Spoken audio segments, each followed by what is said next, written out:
भावना तर खूप चांगल्या असतात म्हणूनच इथे येते. आमच्या आईसाहेब दरवेळी मला प्रेमाने निमंत्रित करतात आणि एक महिला गादीवर आहे जी परंपरा भगवान बाबांनी सुरू केली आहे, त्यामुळे त्याचा मानही आहे आणि एक वर्षानुवर्षाचं आमचं एक चांगलं नातं निर्माण झालेलं आहे. असंच विचार करते, जोपर्यंत त्या बोलवतात तोपर्यंत यायचं. बाबांनी त्या कालावधीमध्ये महिलांना देखील आरक्षण दिलं होतं, असा मुद्दा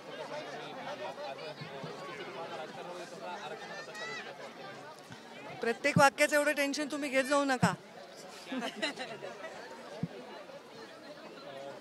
देवेंद्र फडणवीस यांनी मुख्यमंत्र्यांनी आज राज ठाकरे यांची भेट घेतली आणि महानगरपालिकेच्या अनुषंगाने देखील भेटीला खूप महत्त्व समजलं जातं. मला माहीत नाही, मी हेलिकॉप्टरमधून इथे आले, माझे कार्यक्रम होते सकाळी.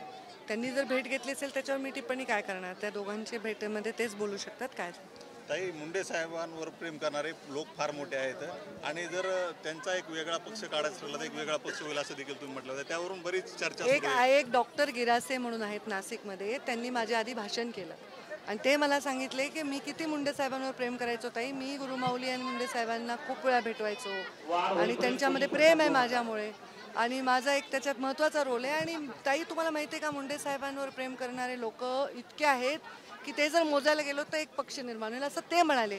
त्याच्या उत्तरात मी हो, निर्माण झालाच आहे ना आता हा पक्ष. त्यांच्यावर प्रेम करणारे लोक जोडलेच गेले ना पक्षाशी. त्याचा तुम्हाला जसा लावायचा तसा अर्थ कितीही तुम्ही लावलं तरी निघणार नाही. नाही, मी कोणा दुसऱ्याच्या व्यक्तीवर टिप्पणी करत नाही जोपर्यंत त्याचा माझ्याशी काही कुठल्याही दृष्टीने संबंध येत नाही. असं कोणी म्हणले, तुम्ही सांगितले नाही, त्याच्यावर विश्वास ठेवून मी उत्तर देऊ शकत नाही.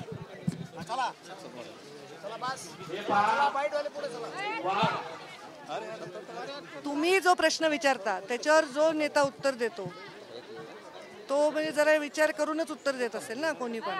तुम्ही जे म्हणता तसं ते म्हणलेलं नसतात. ह्याचा अनुभव गेल्या अनेक वर्षाचा आहे ना मला. तुम्ही जसं म्हणले तसं थोडीच म्हणले असतील ते.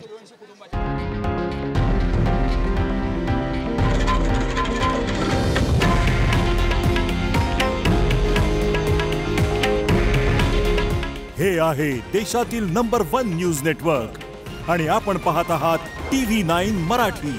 काळजी तुमची, हित महाराष्ट्राचं.